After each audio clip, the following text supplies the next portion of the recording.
Assalamualaikum warahmatullahi wabarakatuh. Saya Rahmayanti Oktavia, mahasiswa semester 4 Fakultas Ilmu Hukum Universitas Subang. Saya membuat video ini untuk memenuhi salah satu tugas hukum asuransi dengan dosen pengampu Bapak Hendy Sumandi SHMH.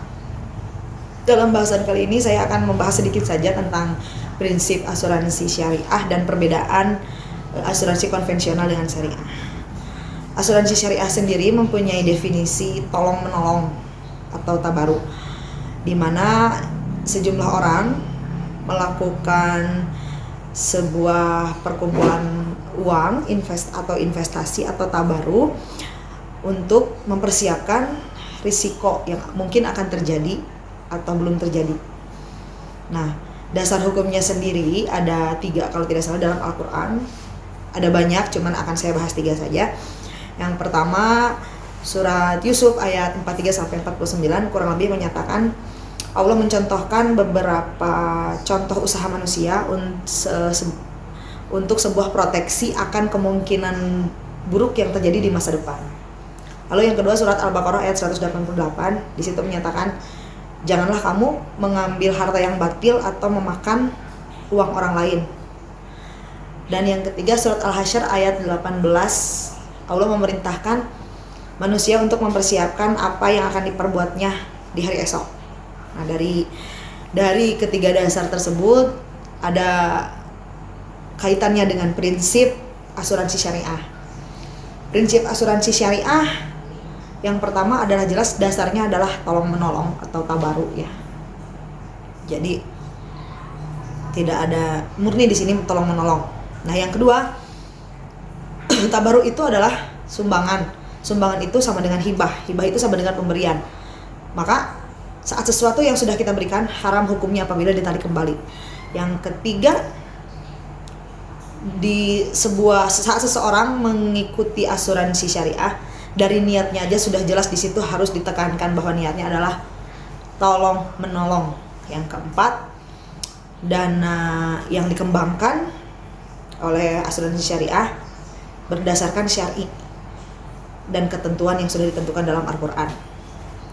Yang terakhir, saat seseorang yang menyetorkan sejumlah uangnya kecil tapi dengan harapan ingin mendapatkan penggantian yang banyak saat risiko terjadi kepadanya, di asuransi syariah itu tidak dibenarkan. Orang tersebut hanya akan mendapat uang jamaah sebagai penggantian nanti, dan itu pun harus atas izin para jamaah yang lain. Nah, di sini saya akan mengulas satu hal lagi tentang perbedaan asuransi konvensional dengan syariah. Satu, perbedaannya ada di akad. Di asuransi konvensional kita mengenal akad berarti sama dengan sebuah perjanjian. Perjanjian itu berarti ada sesuatu yang disepakati. Di dalam asuransi syariah kita mengenal istilah takaful, ya, yaitu tolong menolong. Dari niatnya aja sudah berbeda istilah ya. Yang kedua, dana yang kita kumpulkan dalam asuransi konvensional itu akan dikelola oleh sebuah perusahaan, dan mungkin perusahaan tersebut akan mengambil keuntungan dari dana yang terkumpul. Di dalam asuransi syariah, dana yang dikumpulkan oleh para peserta itu disebutnya sohibul mal. Perusahaan hanya sebagai wadah untuk mengumpulkan dana-dana tersebut. Yang ketiga, ada dalam istilah premi. Di asuransi konvensional kita mengenal istilah premi, yaitu besarnya iuran yang harus disetorkan setiap bulan. Di asuransi syariah kita mengenal istilahnya tabaruk. Sama saja, sejumlah uang yang sudah disepakati disetorkan setiap bulan. Hanya mungkin ya tabaruk tadi perbedaannya adalah untuk tolong menolong. Yang keempat, riba. Saat kita bilang investasi berarti di situ akan terjadi bunga di dalam asuransi konvensional. Di asuransi syariah pun istilah riba tidak ada, karena dana yang terkumpul itu akan dikembangkan sesuai dengan prinsip syar'i. Selebihnya saya kurang paham prinsip syar'i itu nantinya akan menghadirkan sejumlah keuntungan juga atau tidak, dan keuntungan tersebut boleh dikatakan riba atau tidak akan saya pelajari lagi ke depannya. Nah, yang paling penting perbedaan yang terakhir adalah tentang dana hangus. Di dalam asuransi konvensional mereka mengenal dana hangus.